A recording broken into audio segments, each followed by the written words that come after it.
Survivor specialists Phil and Alexa are back. I think I actually got the live stream to work. If I cut out and my internet goes sketchy, I apologize. I might be echoing. I'm in quite the acoustic room right now. It's quite obnoxious. We've removed all the furniture from like everything, so you can't really it echoes. I'm hoping it's not too bad. If it is, just pretend it's like a late night radio show. You're welcome, everyone. This is going to be short. It's 3 a.m. right now for Phil. Phil has to get up at 7:30.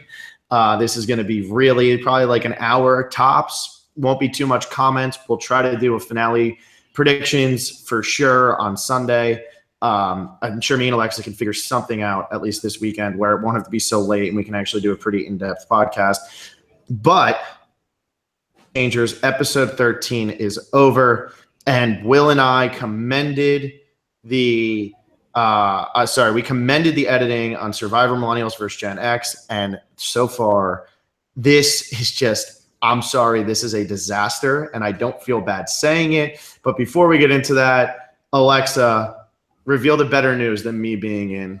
So before I go on this massive rant about this episode, I have to tell you guys about this really cool thing that happened. So it's 9 p.m. on the East Coast, so I'm awake. I'm ready to take the night. But I was at a restaurant nearby, a couple blocks north of me in Midtown Manhattan, and I'm enjoying my night with a couple of my friends, and this guy comes up to me. If you are listening right now, I never got your name. I hope you enjoyed the rest of your margarita. This guy comes up to me, and he goes, "Oh, my gosh, do you do a podcast about Survivor?" And I have never even been remotely famous in my life, and I am not famous by any means, but I will never be famous because my reaction was, "Oh my God, yeah, like, oh my gosh, I can't believe you listen." I was freaking out. It was so freaking cool. This was one of the coolest things that ever happened to me. So whoever you are, I hope you're listening. Thank you so much for tuning in. You made my week. And if only this episode was nearly as cool as that moment, because this episode made me so mad with this editing. We have Michaela might have one confessional in her 20-minute boot episode. We have no idea why Michaela goes home. I'm infuriated with how this ended up. Not because of who went home, but because of how this was framed. What happened, Phil? I don't know. It's a disaster. And I'm reading on Twitter right now that Troyzan said he's actually the one who called out that Sarah that Cirie couldn't use Sarah's advantage, which makes me believe that Sarah might have told Troyzan, which would totally make sense as to why Troyzan, Brad, and Sarah all voted together. Troyzan didn't feel the need to play his idol. Ty didn't feel the need to play his idol. And it ends up being Michaela goes home. We get absolutely no inkling as to why this happened. And I don't normally – I mean, I'll have my moments where I complain about certain things and certain things will irk me. This is terrible. Like, this is just horrible. We just lost Michaela for no reason. And we don't have anybody left in this game. Like, you look at you have Andrea goes home in the first episode. They make it between Andrea and Brad, but in the preview for the week, they show Brad throwing sand into the ocean, which doesn't happen in the first half of the episode. So thanks for taking the drama out of that one when it should be an actual blindside to the viewer.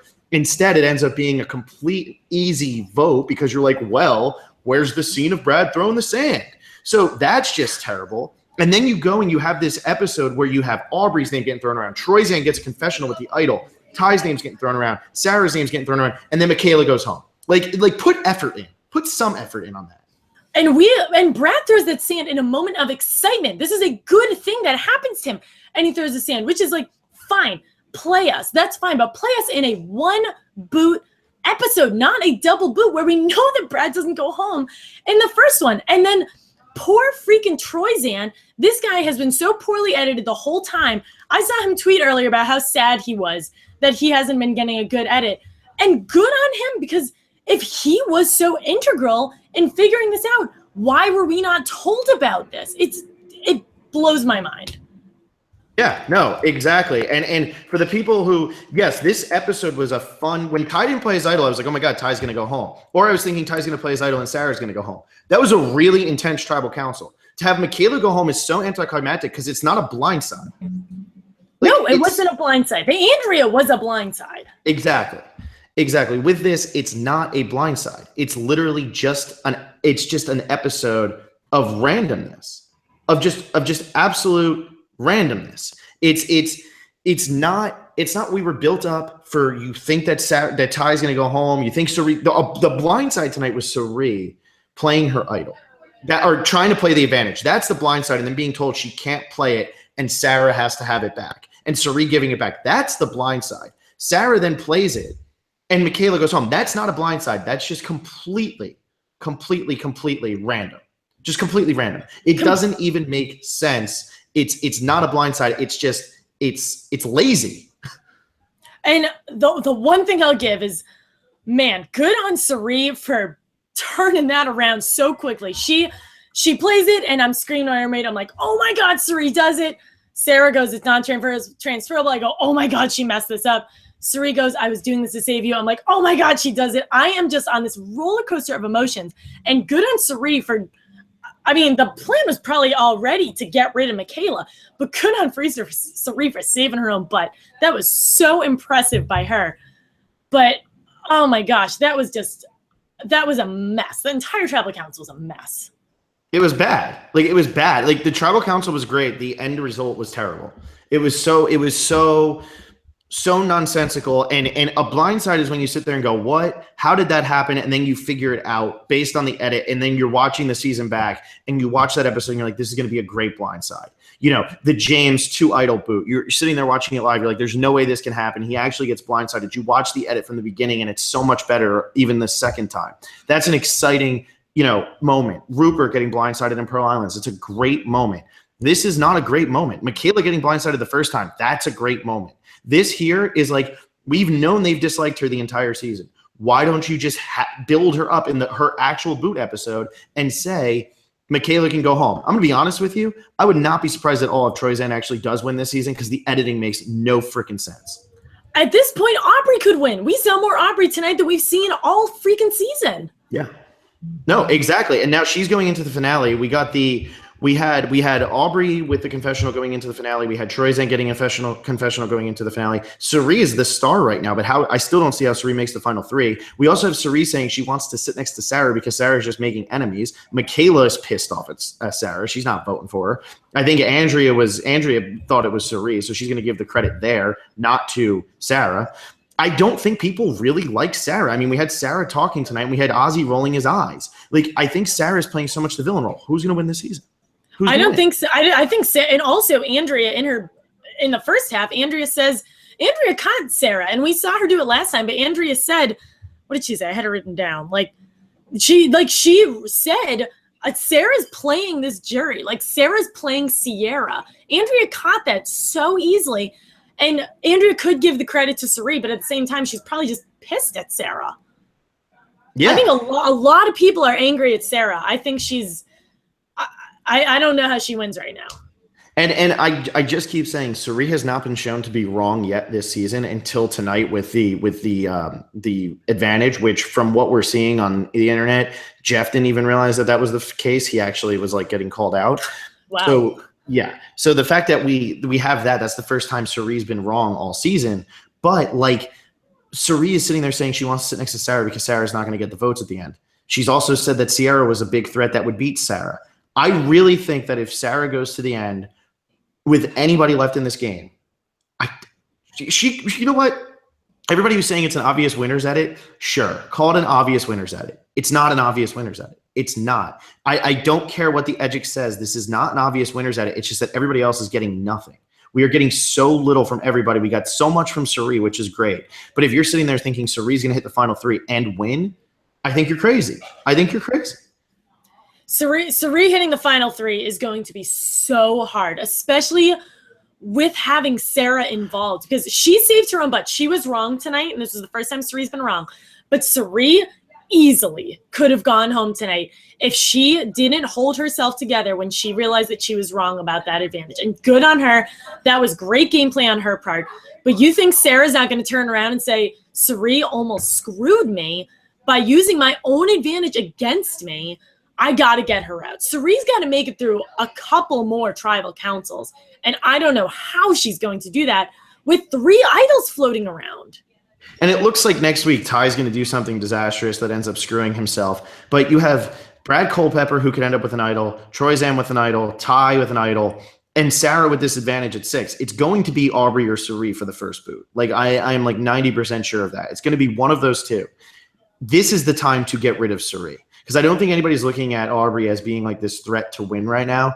We'll talk about this a lot on the predictions, but like that's why I just don't understand what I'm watching right now with this season, because you have Ty, who has this breakdown, and clearly they're trying to get rid of Ty. Cirie really badly wants to get rid of Ty. It seems like other people are on board to get rid of Ty.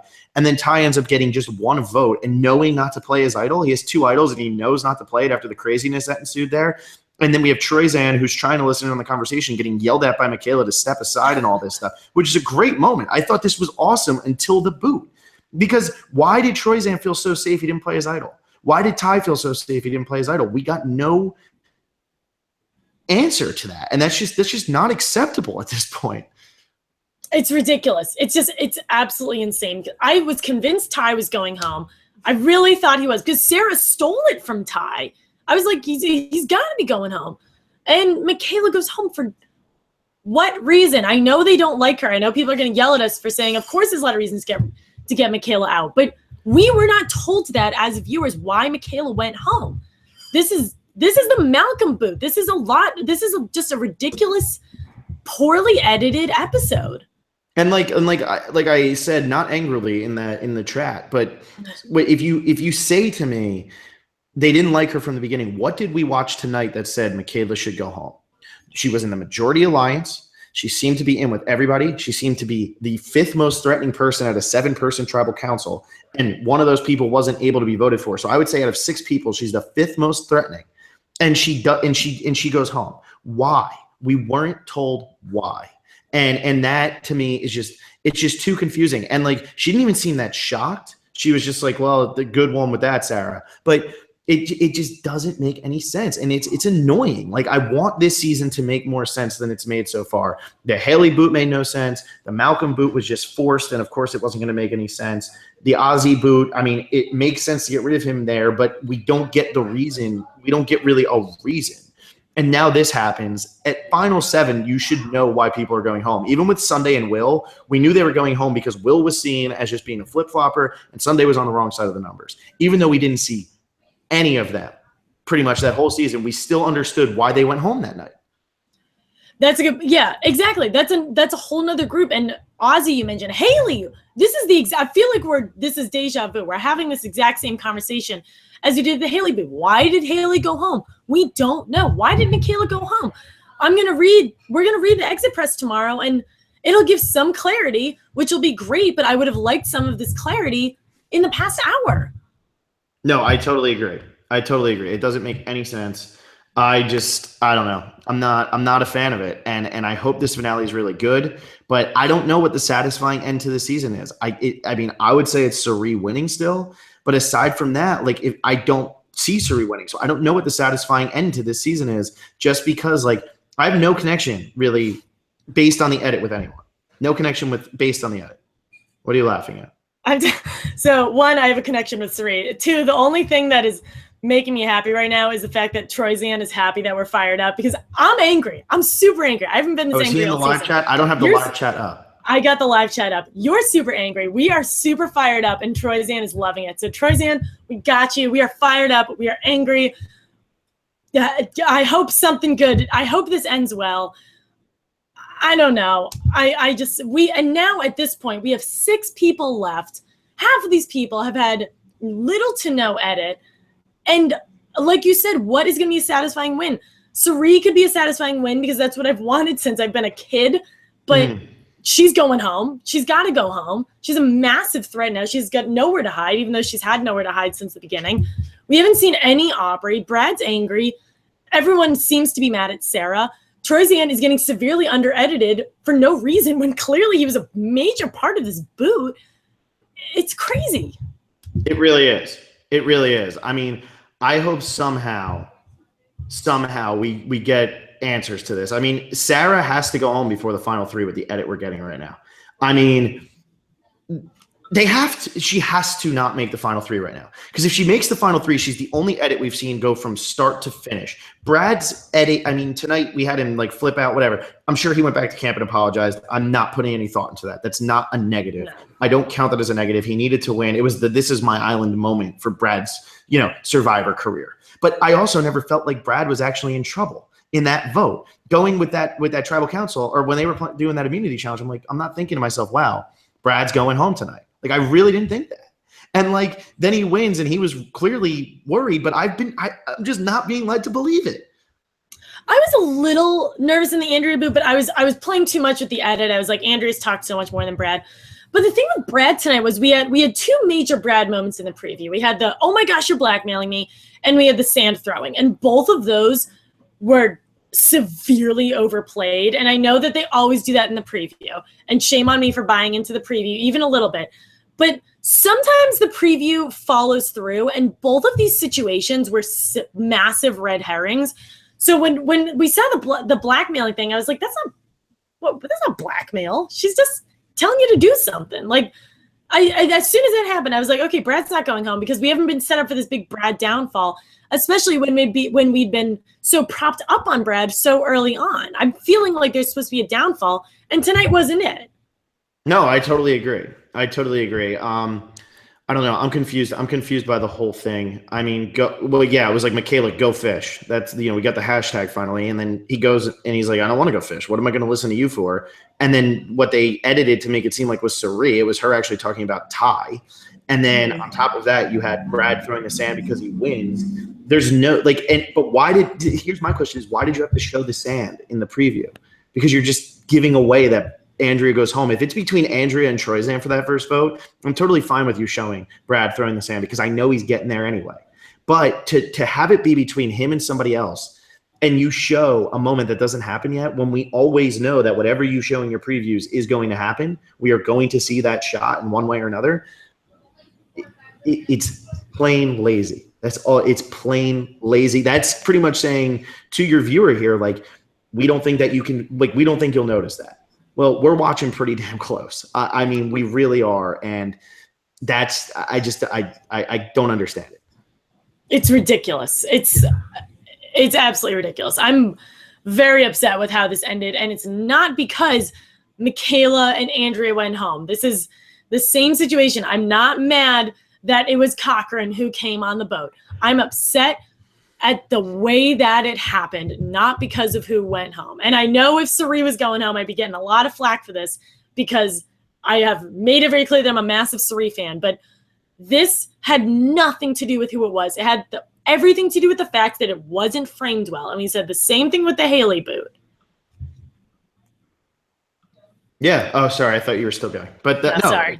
That's totally the case. And you think about the great blindsides in like Survivor history, they all make sense. And to me, this is not a satisfying boot. I mean, it's just not. If we're being built up for the downfall of Michaela, that's one thing. We're not. I'm going into that tribal council. Michaela's name isn't even on my mind. She does nothing wrong to put her name on my mind. And then she ends up going home. I mean, I just don't get it. This is to add to your list of the James blindside. This is the Eric giving up his immunity necklace blindside. We were built up to that. We knew that was happening. That's what made it so amazing. The idea of, will he actually do this? Who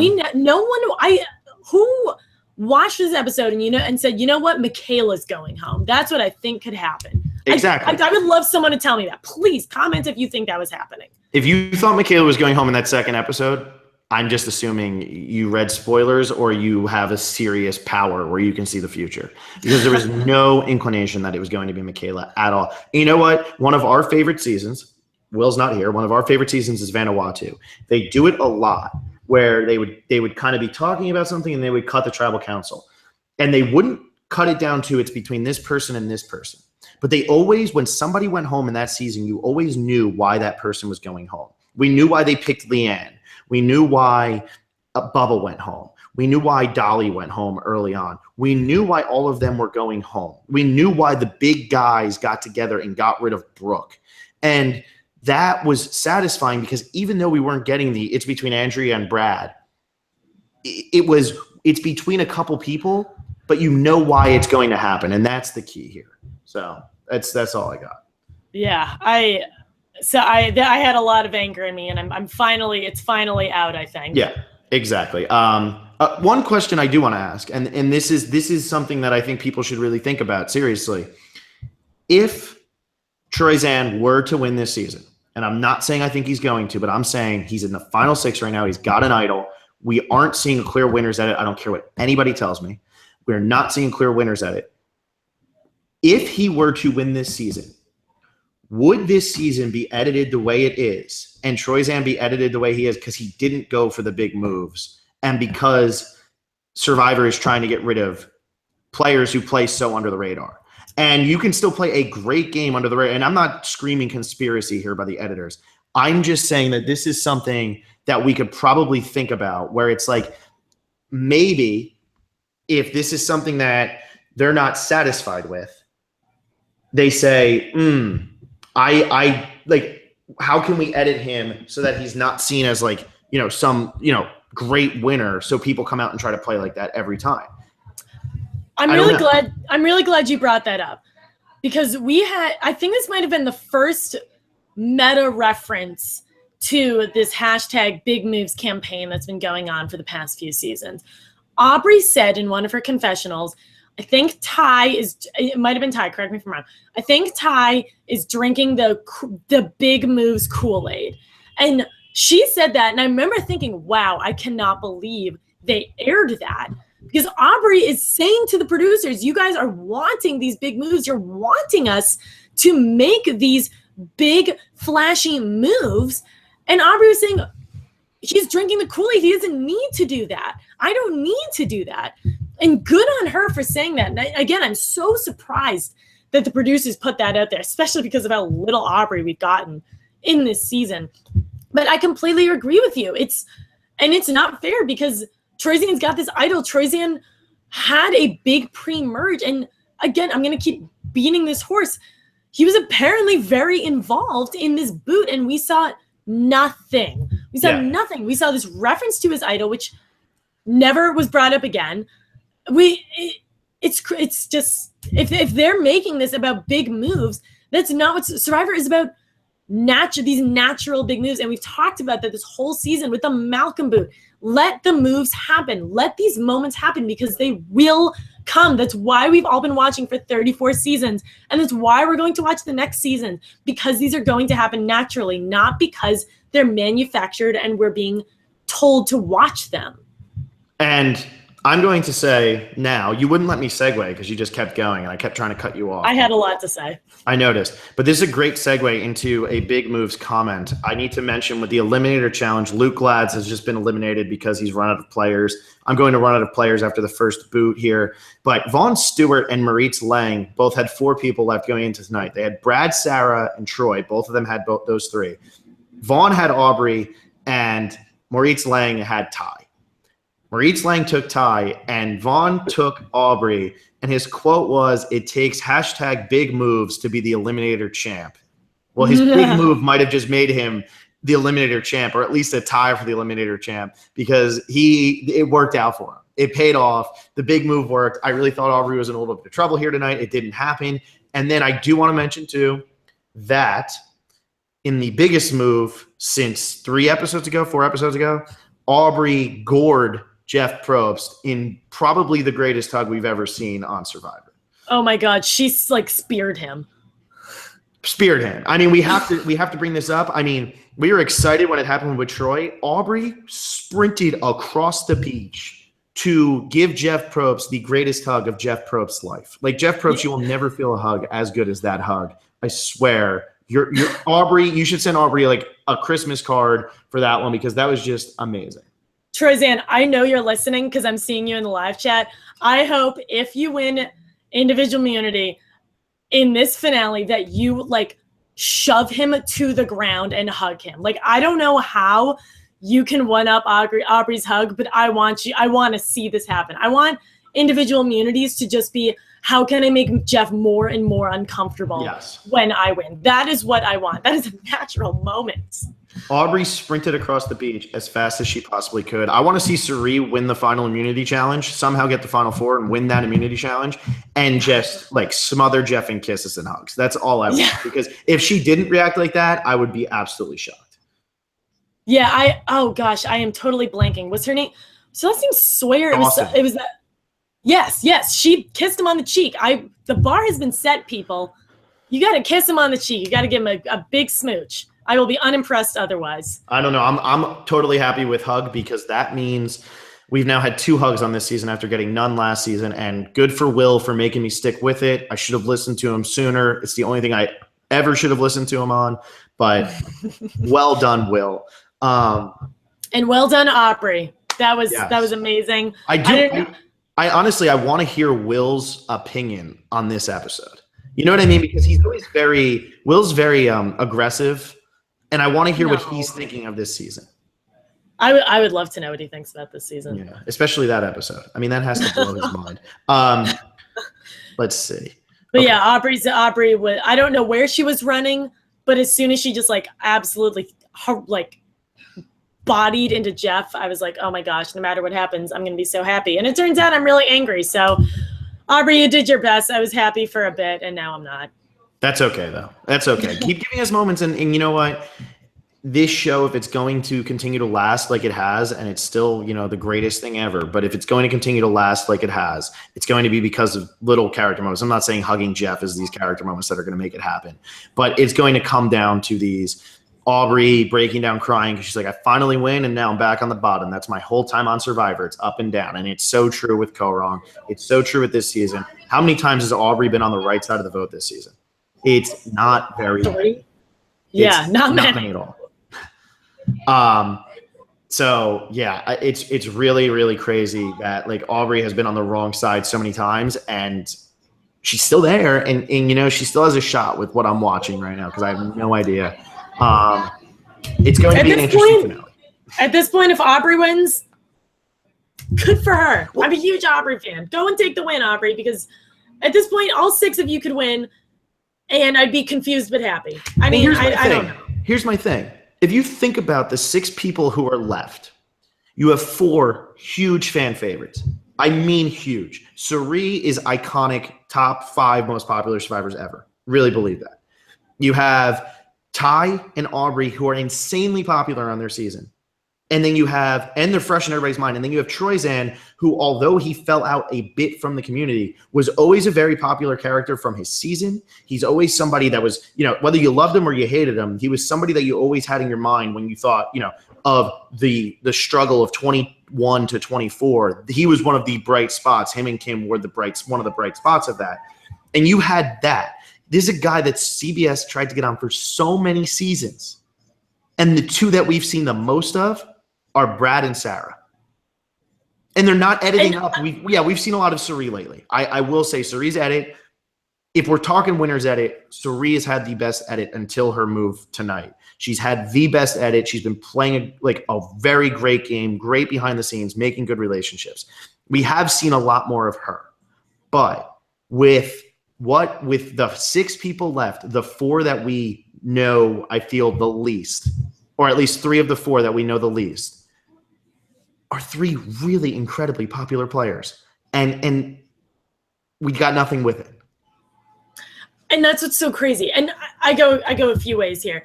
The thing with Troyzan is they've been trying to bring him back for so long, and they get him back. And we have not seen him. We've seen him, but he hasn't been involved in our conversations. He's on our screen. He's involved in conversations, but we're never getting one-on-one time with him.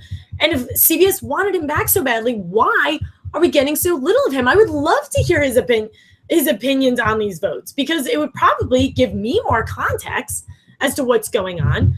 It would frame his game a little more. And when it comes to Cirie, it's so crazy because she is one of the most popular players on this show. And I feel like she's there, but it's still surrounded by everyone else, which is fine, because if Cirie's getting shoved down our throats, that is too much. But on the whole, the 6 of them, it is just so imbalanced. Yeah, and that's really what it comes down to. It's just pretty imbalanced, and I'm trying to think. What? No, Oh my gosh, Troyzan is being so No, I funny saw it. on this I saw live. it. Oh my gosh, you are so funny, Troyzan. I hope. Yeah, I mean, and I'm not trying. I'm seriously not playing any type of favorites here. I just don't understand why, from what we've seen, and especially with tonight kind of like broke me. Like it really did. It kind of just broke me where I was like, I mean, we've screamed at season, each other for the past 35 minutes. I think it's broken both of us. Yeah, like this was a good season, or this was like an okay season. I had this probably middle to bottom tier. It was like right on the cusp there. And then like after last week, I was like, okay, it could work its way up. Like Sierra goes home. We had the Zeke boot. Like those were two really good, solid. The Debbie boot. Like these all made sense. These were solid boots. And then tonight happened, and I feel like this was such a step backwards. And it had some exciting stuff, but you told us Andrea was going home, and then you sit there and we have no reason for Michaela, and it's just hard to swallow. And I want to see who wins this so badly, because if it is Sarah, okay, it's a tough way. Sarah's a tough person to edit as your winner. She really is, not because she's unlikable, just because she's playing a very different game from most winners. And she enjoys being the villain, but not the way that Tony enjoyed being the villain, where he's running around doing a lot of stuff. Sarah enjoys being the villain in a much more behind the scenes way and everything like that. So that's a tough person to play up as your winner. Anybody else, I don't understand what was so difficult. I don't either. And Sarah could still win. My fear for her is the jury. I don't know how. I mean, the jury. I would love to see what the jury thinks, especially because last time we spoke, they were talking about Cirie and she didn't do enough, and now they're rolling their eyes at Sarah. Cirie played Sarah on this, and Sarah kind of came off looking like the bad guy a little bit, and Michaela goes home and she's not happy with her. Andrea goes home and she's not happy with her. I don't know how Sarah wins with this jury. Yeah, and so now let's talk about something that actually happened on this season or on this episode. What did you think about Sarah actually giving the advantage to Cirie? And do you think Sarah had read the fine print that Cirie wouldn't be allowed to use it? Because it doesn't seem like Sarah was the one. But what did you even think about this move to give it to Cirie? Why not just hold on to it yourself? What trust are you trying to build here? So I feel like, and I think I'd mentioned this earlier, Sarah and Cirie have more of a bond than we've seen. They've always kind of worked together, even earlier on in the merge when Sarah was kind of playing both sides. And Jeff said, yeah, Sarah can absolutely give it to you as a sign of trust, but you can't use it, Cirie. But again, I don't know. Did Sarah tell us why she gave it to Cirie? I would assume it was a sign of trust, and Cirie said, I'll give it back to you. It was a classic, yeah, if you're good, I'll give it back to you the next go around. But I don't know. I don't love that. I don't think it's a great move, especially you're going to hand it to freaking Cirie, of all people. And Cirie could have pulled that off if there wasn't this fine print that apparently Jeff didn't even know about. I would love to hear more about that, because I assumed that Jeff knew about this because Jeff had commented on it. Well, but he also said, read it out loud. And then. Yeah, and I wonder if Sarah knew that, because if Sarah didn't realize that Cirie could, like, if she thought Cirie could play it, it's a terrible move to give it to Cirie, because you're giving way too much power to somebody that, is known to be an insanely strategic player.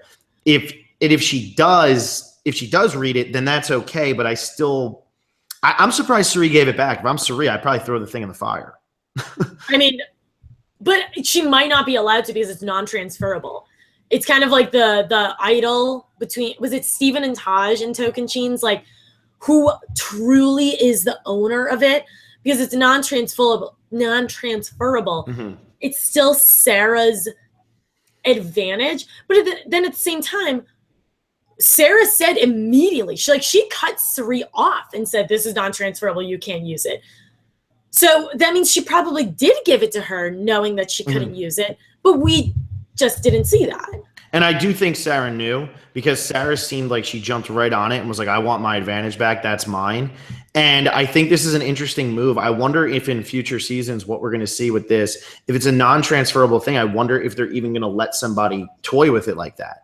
Like, yeah, it's like you're letting Cirie hold it, so you're saying I'm not going to use it tonight. But it seems like Cirie didn't have a choice when it actually came out. So I wonder if in future seasons they'll even let somebody hand it over to them. I mean, they could. I in theory, I'm okay with it because you have every right to lie in every other area of this show. So why not lie on that? I just don't know why she thought it would be a gain, I guess, because she and Cirie already have the trust, or so I thought.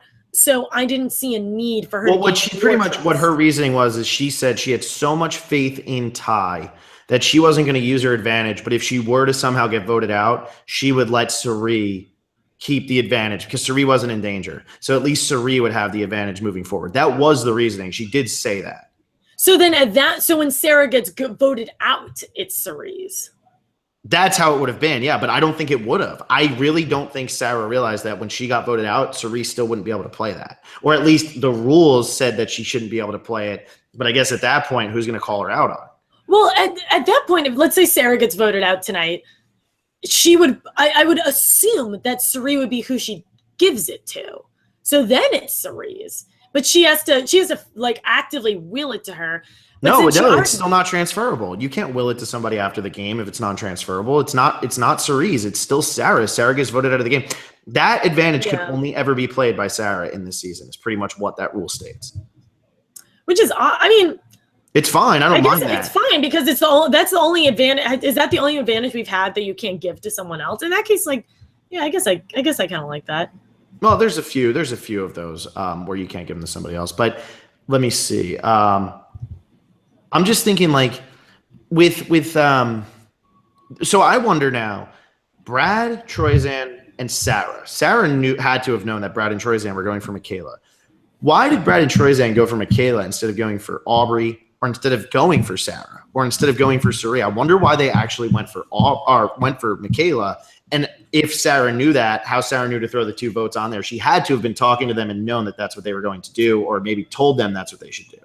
Yeah, there absolutely was a conversation, and I'm sure we're going to hear about it with the Exit Press. And Michaela always does her tea with Michaela B. And I listen to those because, it gives more context, and it gives context in a more casual setting, I guess, because she's a lot more open then. But my immediate guess would be that they never loved Michaela up front, so she would be the easy target. But I'm surprised that they went with her because of that. Yeah, I mean, Brad apparently has had some form of relationship with Cirie that, again, we've never seen, but we saw it referenced in the family visit episode because they had promised to save each other until the family visit. But I don't think that's the best game move, to get rid of the person who you think you can beat. Well, and I guess my best guess would be that they were told by somebody to vote for Michaela. They were probably told by somebody on that side who they felt like they could somewhat trust, like, we're all voting Michaela. And at that point, they're saying to themselves, well, we don't have a choice but to vote Michaela.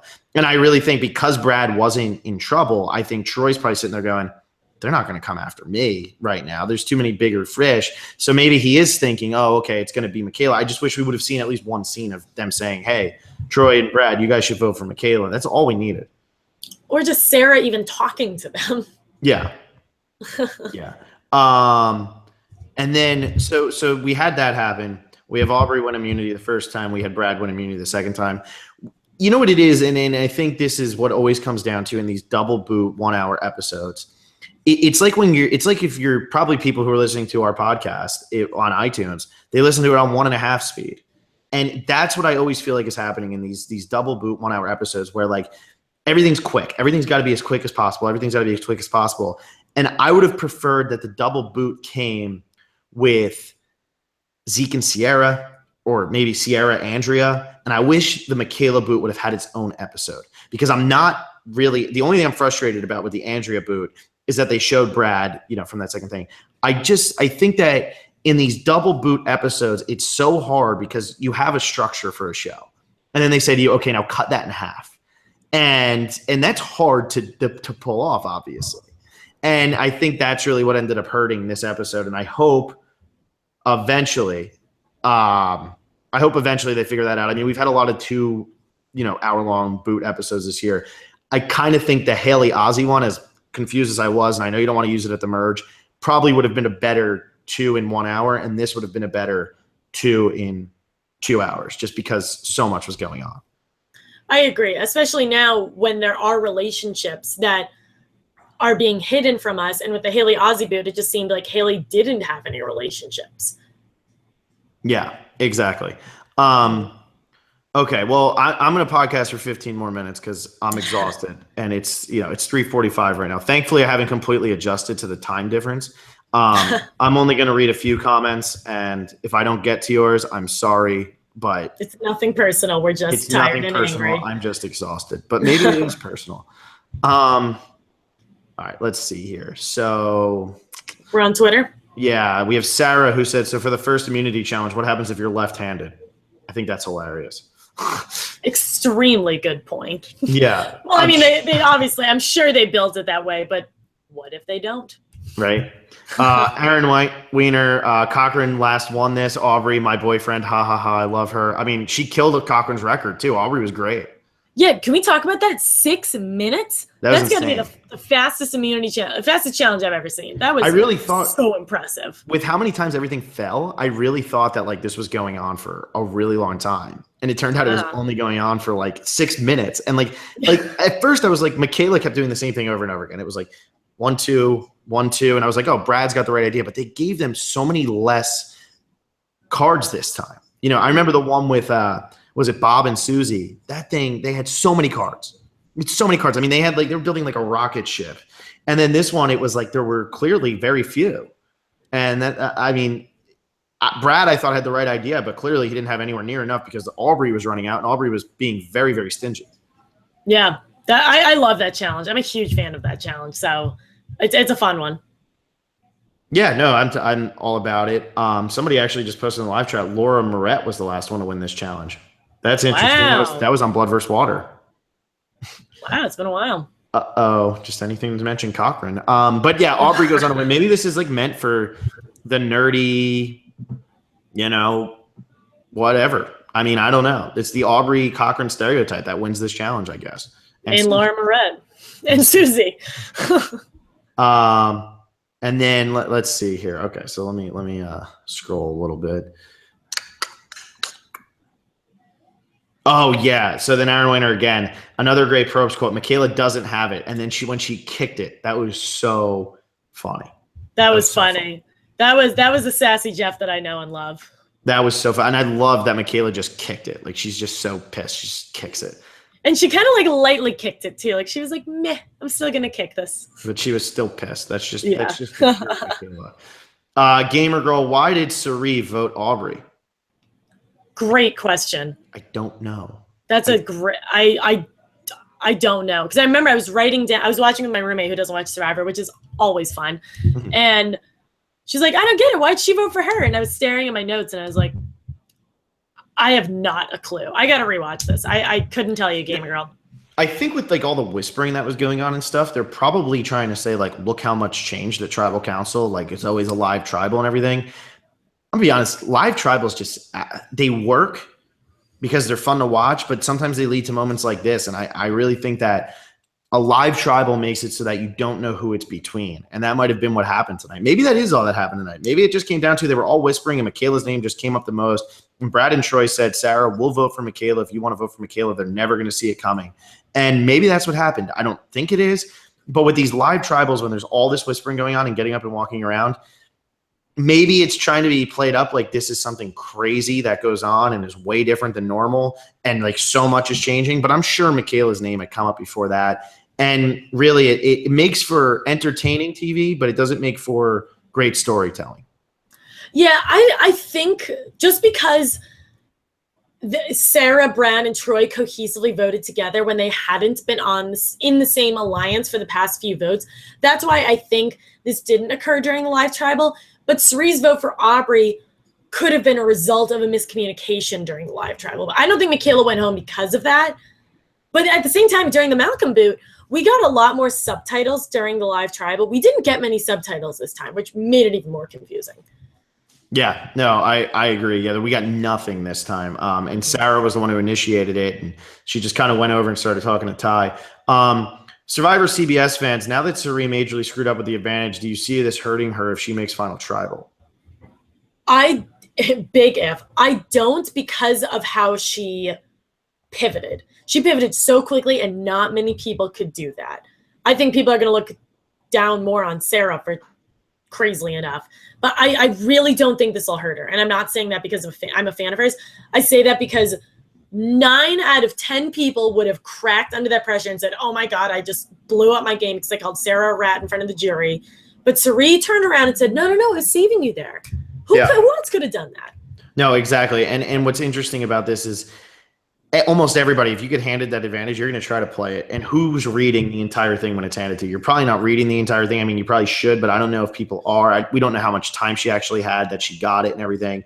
And so she's trying to make the big move. I don't think she ends up looking bad in the jury's eyes on this one because she's going for the big move. It just didn't work out. There's a big difference between that and like totally royally screwing something up, but I don't think that it definitely didn't look good for her.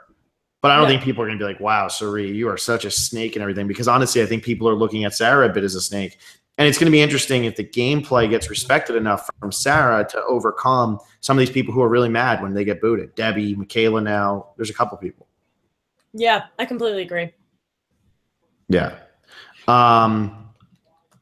So we have Jules. If Final Four is Ty, Michaela, Sarah, and Cirie, and Ty wins immunity, can Cirie convince him to take her? This is something I really want to talk about. Cirie's convincing to Ty was brilliant. And I think she really could convince Ty to take her to Final Tribal if it comes down to it. Her convincing of Ty was absolutely insane. She was almost crying. She was getting very emotional. I'm going to save you. I'm going to do all this. I was buying it completely. Yeah. And she was going to turn around and vote him out the next day or that night. Yeah, I think she could convince him. I really, really think she could, especially because we see in this preview, which is probably another massive red herring, he opens up about his 2 idols, and you see Brad kind of being involved, but I see him telling her, Cirie there's got to be something about her that just makes you innately trust her. Mm-hmm. No, there has to be. And you know what it is?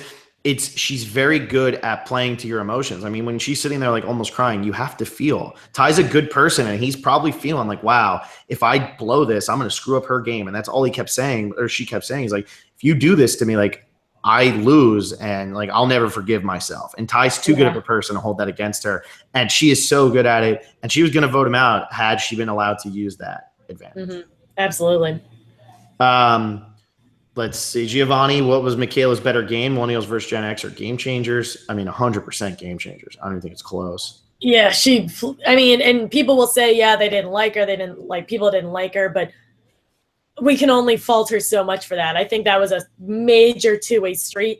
She improved so much, and not just in terms of where she ended up, but let's talk about the first episode of Game Changers versus now. She can play. She really can. I think we're going to see her for a 3rd time. Yeah. Let's see here. Giovanni, did Andrea convert you to her fan base? I mean, Andrea played a much better game this time. She really did. She was trying to make moves. She was doing a lot. I thought Andrea played a really good game this time, and you could tell she was really emotional when she went out because she knew she played her best game. And it's very ironic that she finished in her worst spot, right? This is the worst spot Andrea's ever finished, and this was her best game by far. Wow. What did she finish on, Caramoan?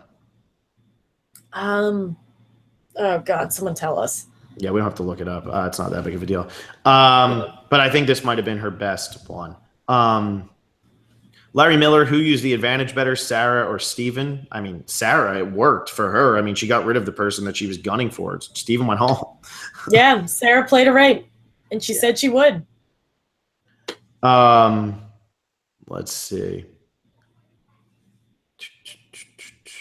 Gamer Baby, which is still existing. Are you shocked that Aubrey made the finale? I mean, I kind of am. We were talking about how she was going to be the result of one of these crazy advantages. I am shocked. I really am. Yeah, I thought for sure there was no way Aubrey was getting out of this episode. Michaela, I think I had all the way up at number 5 in my power rankings. I'm still surprised she went home. I thought Andrea goes home. I kind of saw that coming, and I thought it was going to be between Aubrey or Brad, and that's kind of what it was being built up to. And then Ty's name gets thrown around, and I was like, oh, he's going to play his idol and get rid of Sarah. And then this ends up happening. So, Yeah. Alexa, do you have YouTube up? I can pull it up. Oh, okay. Well, we have 5 minutes. Wow. That's it. Because I'm gonna fall over. I mean, I think we've clearly said what we wanted to say. Yeah, and honestly, like I know that we talked about it a lot, but I don't know what else there really was to talk about from this episode. I mean, like I think if you ignore like the everything that happened tonight, I don't know. Like I just don't think it's. I think we had to address it, and maybe we addressed it for too long, but that's fine. I don't think it's for too long. I know people kind of get on our case about not being able to let things go, but I'm sorry, this whole season has been about this, and now it's the penultimate episode, and this is still happening. And as a big fan of Survivor, it's upsetting. So obviously we want to talk about this. Nothing else happened except for strategizing in tribal councils in this episode because it was so crammed together. So I think we've said what we've needed to say, and if we do end up doing predictions and power rankings, we'll be able to talk about more comments then. Yeah, and I think we will be able to do them. I mean, I should have more time some point this weekend. I mean, at least we could fit it in somewhere, and it won't have to be at 3 a.m. So, at least I can fit it in somewhere. And if it's on the weekend, maybe you'll have time. We'll figure something out, and we'll get back to you live there. Honestly, that's what I wanted to talk about. I was mad. This was more of therapy for me than really. Yeah. I'm sorry. If you guys want, I can just change the name of this to Survivor Game Changers Phil's Therapy Edition. Like, if that's what you need, because that's what I felt like this was. No, I actually needed this because I remember this episode ended and I started plugging my Ethernet cord, and I was like cursing myself. I was like, God, that is so stupid. And my roommates were just like, what is wrong with you? And I was like, I just got a podcast and scream about this for half an hour, and I'll be back afterwards. Yeah, no, exactly. And that's exactly what we pretty much did. I'm glad we did this. So I'll say, hopefully this finale brings us something. I just don't know what it's going to bring us. And I mean, I'm going to be interested. I'm going to definitely do a rewatch of this season somewhere down the line, but I don't know where this is going to go on a rewatch. I mean, we'll have to see. Maybe I won't be as frustrated on the rewatch. Maybe this is better than what I'm seeing. Maybe this is just ahead of its time. I don't know, but I'm really hoping that this finale can clean it up and make this really good. And God, it's going to be really awkward. I mean, out of the 6 people left, it's going to be really, really awkward if Troyzan or Aubrey somehow do win this season, and they're sitting there at the reunion, and Jeff starts asking them questions, and they're just like, dude, what the hell? Where wasn't it all season? Because I'm not one for really, I'm not really one for people being so against their edit and everything. And I remember when we talked to Sunday, that was a very, very insightful podcast and look into somebody who's under edited and how much they really do have going on out there that we're just not seeing, and like the big moments they thought they had and the ones that just didn't make it. But to do that to a winner like a Natalie White, if Troyzan's another Natalie White, I mean, really all that's doing is really hurting this. So Aubrey or Troyzan winning this season got some splaining to do. That's all that would be. I mean, absolutely, I couldn't have said it any better myself. So yeah, let's end this thing because yeah. Well, if Phil, and we've made it pretty clear, we're going to try to make a predictions and power rankings podcast this weekend because we know we skipped a lot of comments tonight. We want to get to them if possible. So stay tuned for sometime this weekend. We'll let you guys know if it's possible. In the meantime, leave a comment on this video so that we can talk about it on our next video. Leave an MVP, LVP comment tonight. I know we didn't talk about it, Phil, but it's super late for you. We'll talk about it on this weekend. It's not that big of a deal either. I mean, leave all your comments on this. Follow us at Phil_and_Will. Tweet at us. Subscribe, give us a listen on iTunes, tell your friends, because then maybe someone else will come up to me at a bar and say, hey, you're the girl from that podcast. So tell your friends. I'm waiting for somebody in Cannes. I'm going to be walking past like the red carpet and somebody's be like, aren't you that guy from that podcast? While yes, Brad I Pitt am. was walking the other way. But, yeah, that's all we got. We'll get this up for iTunes and everything, and hope we'll be back some point this weekend. We'll tweet out and let everybody know, and we'll figure it out. Tell your friends.